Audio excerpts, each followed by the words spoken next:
Alright guys, today I'm going to be showing you how to make an Acai bowl, also called Acai. Depending on where you're from, you might hear it different ways.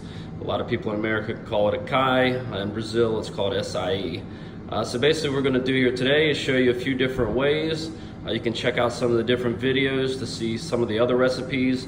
But for right now, I'm going to show you how to make, we call it American style or authentic style at our store. Basically what we'll use for that is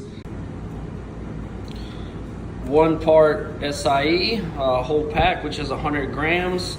Then you want to use about 50 grams of frozen strawberries and about 2/3 of a banana.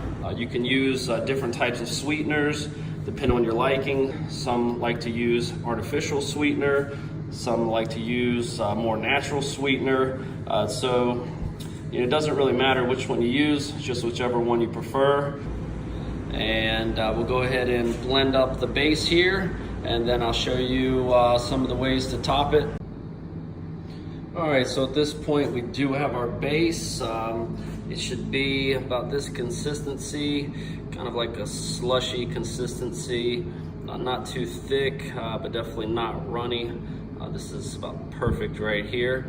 So now all we need to do is just top it. We're gonna top ours with banana, strawberries, honey, some granola, and a little bit of coconut. That's pretty close to their traditional style. The only thing we're really adding outside of the traditional style is strawberries. Now you can also do Hawaiian style, which you would do instead of strawberries, you just do the 50% pineapple.